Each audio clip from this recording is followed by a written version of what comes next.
gumising ng maaga, ikot-ikot na hindi alam kung ano ba talaga ang uunahin gawin.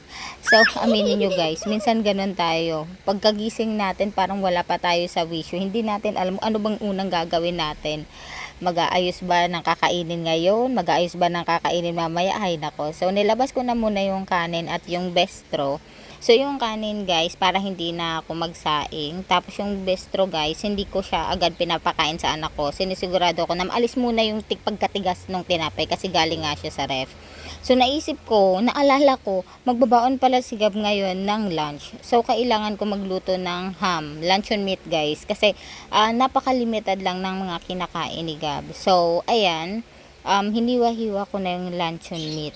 So, kailangan lang naman iprito ko siya na walang kahit na anong sunog. So, dapat perfect yung pagkakaprito ko sa kanya dahil medyo maarte si Gab-Gab sa mga prito-prito. Ayaw niya na may nakikitang itim-itim or parang imperfection. Kaya dapat pag nagprito ka, perfect yun. Ganun. So, nilagay ko na siya, pinrito ko lang siya ng yung tama lang guys, na magkabaliktaran. Wala talaga dapat. Dapat ano pa rin yan, kulay luncheon meat pa rin yan. Hindi dapat yan masunog. Once masunog yan, hindi niya yan kakainin guys. Medyo may pagkamaarte talaga yung anak ko.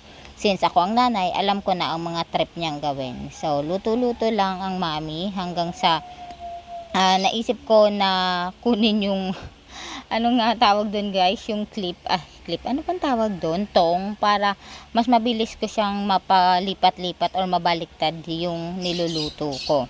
Kung nakikita nyo guys, yung bestro, nandyan pa rin siya, hindi ko pa siya binubuksan. Kasi, sinisigurado ko muna na malambot na. Diba nga, sinabi ko na kanina, paulit-ulit. So, dapat malambot na siya. Kasi pag nilagay kasi sa ref yung tinapay guys, lalo na ganyan coated siya ng chocolate. So, tumitigas siya guys. So, wait lang. So, kinuha ko na yung kanin, nilagay ko na sa lagayan, sa microwavable na cup.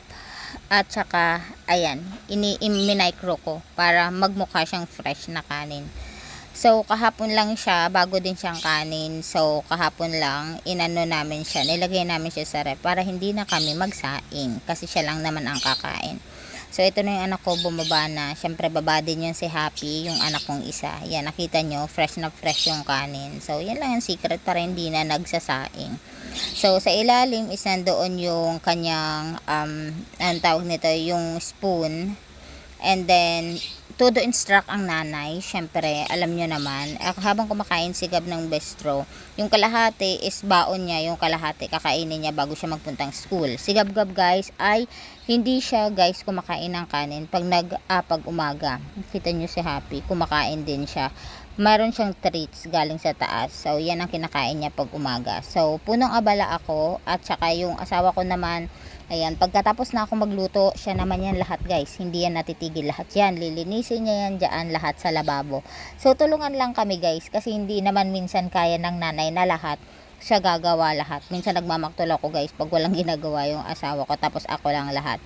So, eto na guys, inayos ko na yung mga susuot ng anak ko. Pero nandito lang naman din yan sa side, naka-hanger na yan lahat. So, sabi ko sa anak ko, maliligo siya. Then, ang gustong-gusto ko ngayon guys sa anak ko is talagang siya mismo nagsasabi na maliligo siya. Kasi nung grade 1 to guys, ayaw nitong naliligo eh. Itong grade 2 na siya, sabi daw ng teacher niya ay maliligo daw sila lagi bago daw magpunta sa school.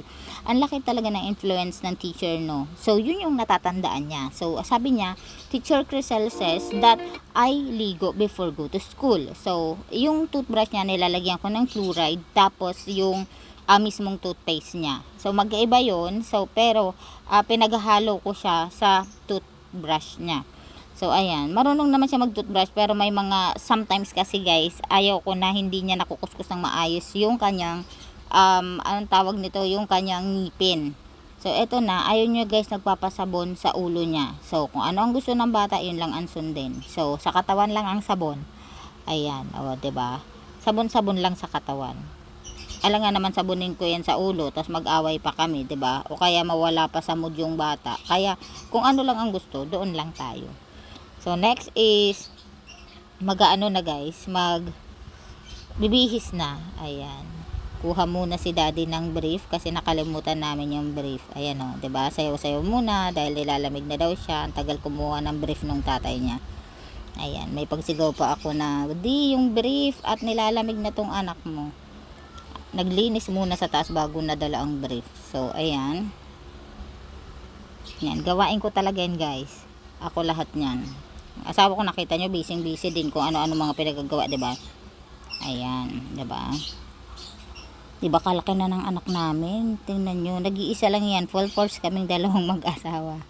Tingnan, ang kulit ng anak namin, no? Todo ikot-ikot habang kami naman din ay, oh my gosh. Ayan, medyas time and sapatos time. Nakita nyo yung asawa ko, sobrang busy din. Ayan, 'di ba? Ganyan kami sa buong year na to. Ganyan na naman ang aming routine sa every morning. Final touch na guys, suklay and then ayan, pulbo ganun.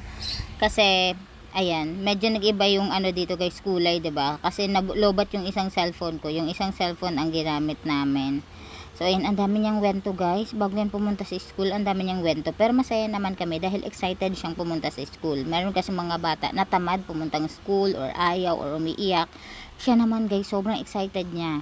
6:55, sabi niya malilate na siya. Ang pasok niya guys is 7:10. Dapat nandoon na siya. 7:20 assembly na, magsisimula na yung klase.